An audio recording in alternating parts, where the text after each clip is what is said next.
আমি কিন্তু কখনোই ভাবতে পারি নাই যে আমার শখের খামারটা, যেটা নিয়ে আমার অনেক স্বপ্ন ছিল, সেটা এত তাড়াতাড়ি এভাবে শেষ হয়ে যাবে। শুরুর দিকে যখন সময়টা ছিল, তখন কিন্তু আসলে সত্যি এই খামারটাকে নিয়ে আমার অনেক স্বপ্ন ছিল যে অনেক বড় করব, ব্রিডিং ফার্ম তৈরি করব এবং আমার এতগুলো ছাগল হবে এবং একটা খামার থাকবে। তো যাই হোক, পরিস্থিতির শিকার আমিও হয়েছি। তাই বলে আপনারা অন্য কিছু ভাববেন না যে হয়তো আমার খামারে কোনো প্রবলেম হয়েছে, এই জন্য আমি খামারটা বন্ধ করে দিয়েছি বা আমার কোনো লস হয়েছে। আসলে সেরকম কোনো বিষয় না। বিষয়টা হচ্ছে যে আমি পরবর্তীতে একটু আমার প্ল্যানটা পরিবর্তন করছিলাম।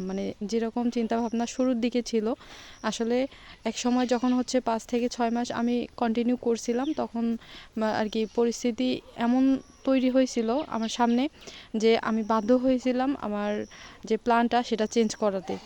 তো কেন এই কথাগুলো বলতেছি, অবশ্যই এই ভিডিওটা দেখলে বুঝতে পারবেন এবং অবশ্যই ভিডিওটা আপনাদেরকে ভালো লাগবে।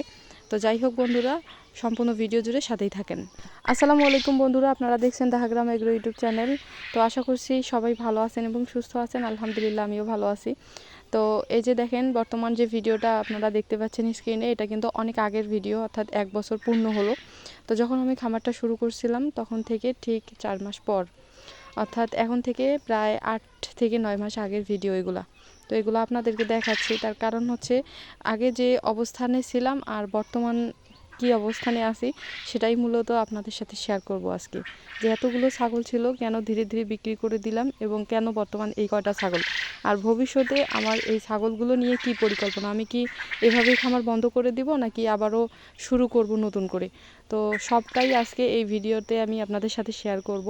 আশা করছি আপনারা বুঝতে পারবেন এবং ধৈর্য সহকারে ভিডিওটা দেখবেন।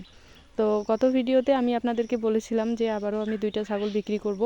তো সম্ভবত এখন বিক্রি করতে হয়তো হবে না, কারণ আপনাদেরকে বলছিলাম যে একটা প্রবলেমে পড়ছি, যার জন্য আমাকে 2টা ছাগল আরও বিক্রি করতে হচ্ছে।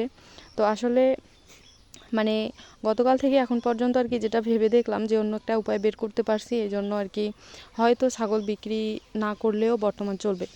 তো আপনারা দেখেন, আমার যে ছাগলগুলো বর্তমান দেখতে পাচ্ছেন, বাচ্চাগুলা একটু খেয়াল করবেন। এই ছাগলগুলো কিন্তু কোয়ালিটি তেমন একটা ভালো ছিল না, আর মা ছাগলগুলোও কিন্তু ভালো একটা কোয়ালিটি ছিল না। এই জন্য মূলত ছাগলগুলো আর কি বিক্রি করে দিতে হয়েছিল। আর আপনারা একটা বিষয় ভেবে দেখবেন যে যে ছাগলগুলো বা যে কোনো বিষয়ে যদি কোয়ালিটিফুল না হয়, আপনি একটা প্ল্যান করে বা টার্গেট নিয়ে বা একটা পরিকল্পনা করে একটা বিষয় করবেন, সেই কাজটা যদি আসলে পারফেক্ট না হয়, সেখান থেকে আপনি যদি কোনো বেনিফিট বের করতে না পারেন, তাহলে কিন্তু সেগুলা ওই বেকার পরিশ্রম করে লাভ নাই, ঠিক আছে। তো এই ছাগলগুলো ছিল, আমি মূলত কয়েকটা কিনছিলাম শুধু, বাট এই ছাগলগুলো সবটাই ছিল আমাদের বাড়ির ছাগল। এই জন্য ভাবছিলাম যে রেখে দিব, আমি বিক্রি করব না। বাট পরবর্তীতে 5-6 মাস যখন লালন পালন করলাম, তখন দেখা যাচ্ছে যে এই ছাগলের যে বাচ্চাগুলো হয়, সেগুলো তেমন একটা কোয়ালিটি সম্পূর্ণ হয় না। অর্থাৎ মা ছাগলগুলো সাইজে ছোট, কোয়ালিটি ছোট, তেমন একটা ভালো না দেখে বাচ্চাগুলোর কোয়ালিটিও ভালো হয় না। এই জন্য আর কি পরবর্তীতে ভেবে দেখলাম এই ছাগলগুলো রেখে কোনো লাভ হবে না। যেখানে একটা ছাগল বিক্রিতে মনে করেন 4 থেকে 5 মাস লালন পালন করলেই সেখানে বিক্রি করা যায়, ভালো একটা ইনকাম করা যায়, অ্যামাউন্ট পাওয়া যায়, কিন্তু সেখানে দেখা যাচ্ছে যে 8 থেকে 9 মাস লালন পালন করেও সেই দামটা উঠে না, ঠিক আছে।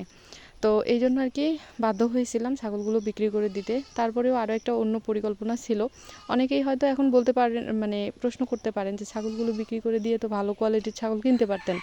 আসলে আমি কিনি নাই, তার কারণ ইনকাম করার মতো সেই রকম কোনো ব্যবস্থা ছিল না। তো ভাবছিলাম যে আর কি একটা রানিং ইনকামের একটা যদি ব্যবস্থা করতে পারি, তাহলে সেখান থেকে আমি পরবর্তীতে ধীরে ধীরে ছাগলের খামারটা তৈরি করতে পারবো। এবং ছাগলের খামার তৈরি করতে গেলে কিন্তু একটু ইনভেস্ট করতে হবে, ভালো একটু পুঁজি দরকার ছিল।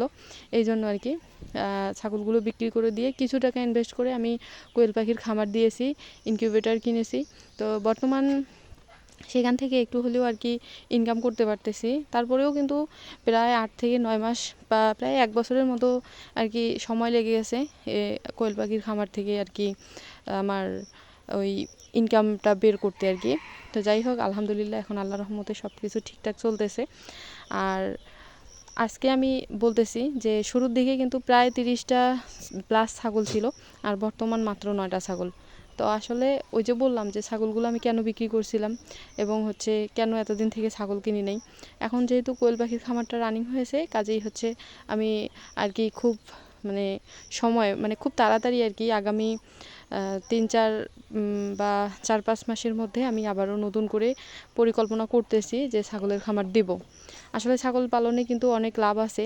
আমি যে কোয়ালিটির ছাগলগুলো লালন পালন করছিলাম আপনারা দেখেন, শুধু আমরা এইভাবে মাঠে চড়িয়ে লালন পালন করছিলাম। আমাদের ছাগল পালনে কিন্তু তেমন একটা খরচ হয় নাই, তেমন একটা বলতে সব মানে সম্পূর্ণ বিনা টাকাতেও বলা চলে। তারপরেও কিন্তু আমি সেখান থেকে যে ইনকামটা করছিলাম, আমার ছাগলের জাতগুলো অর্থাৎ কোয়ালিটিগুলো ভালো ছিল না, বাচ্চাগুলো ছোট ছোট হইতো। তারপরেও আমি সেখান থেকে যে পরিমাণ টাকা ইনকাম করতে পারছিলাম সেটাই কিন্তু আমার জন্য অনেক। তো তারপরেও আর কি যেহেতু একটা খামার করব, অবশ্যই সুপরিকল্পনা হতে হবে, অবশ্যই খামারের মতো লাগতে হবে। এই জন্য আর কি ভাবছিলাম যে খামার হবে খামারের মতো। এই জন্য ওই ছাগলগুলো বিক্রি করে দিছি। আর যেগুলো ছাগল তার মধ্যে কয়েকটা ভালো ছিল, ওই ছাগলগুলো রেখে দিছি। বর্তমান 9টা ছাগল আছে, তার মধ্যেও আর কি ভাবছিলাম যে 2টা ছাগল বিক্রি করব। তো আল্লাহর রহমতে এখন মনে হয় বিক্রি না করলেও চলবে। তো যাই হোক বন্ধুরা, সবাই দোয়া করবেন আমার জন্য, যেন ভালো থাকতে পারি, সুস্থ থাকতে পারি এবং আপনাদের জন্য অনেক সুন্দর সুন্দর শিক্ষণীয় ভিডিও শেয়ার করতে পারি। আসলে এই যে এই ভিডিওগুলা দেখেন, ভিডিওর সামনে আমার হচ্ছে ছাগলগুলো কতগুলো ছিল, খুবই ভালোবাসতাম ছাগলগুলোকে আর আমার খুব ভালো লাগতো। আমি নিজেই কিন্তু মাঠে চড়িয়ে খাওয়াতাম ছাগলগুলোকে, যখন মাঠে নিয়ে খাওয়াইতাম, চড়িয়ে খাওয়াইতাম, ছাগলগুলোর যত্ন পরিচর্যা করতাম, তখন কিন্তু ভীষণ ভালো লাগছিল। বাট এখন কেমন জানি ফাঁকা ফাঁকা লাগে। আসলে একজন খামারি হিসেবে এইরকমই হওয়া উচিত। আপনাদের পশু পাখির উপর অবশ্যই ভালোবাসা এবং হচ্ছে দয়া মায়া থাকতে হবে, তাহলে কিন্তু আপনি একজন প্রকৃত অর্থে খামারি হতে পারবেন। তাছাড়া কিন্তু কখনোই খামারি হতে পারবেন না। তো বন্ধুরা, আফসোস করার কিছু নাই এবং হচ্ছে খারাপ লাগারও কিছু নাই। এক সময় ছিল, এখন নাই, হয়তো আরও এক সময় হবে, সেটা অবশ্যই সময় সাপেক্ষ আর কি, সময় বলে দেবে। আর সব থেকে বড় কথা হচ্ছে আমরা মানুষ মাত্রই হচ্ছে পরিস্থিতির শিকার। পরিস্থিতি যখন আমাদেরকে যেভাবে নিয়ে যায় আমরা সেভাবেই যেতে বাধ্য। তো যাই হোক, সবাই আমার জন্য দোয়া করবেন যেন আমি আবারও আমার এই আগের খামারটার মতো এখন আরও নতুন করে খামার দিতে পারি এবং হচ্ছে আপনাদেরকে ভালো ভালো ভিডিও উপহার দিতে পারি। তো ভিডিওটা কেমন লাগলো অবশ্যই কমেন্টের মাধ্যমে জানাবেন আর অবশ্যই অবশ্যই আমার চ্যানেলটি সাবস্ক্রাইব করে দেবেন। তো সবাই ভালো থাকবেন, সুস্থ থাকবেন। আজকে এই পর্যন্তই, টাটা।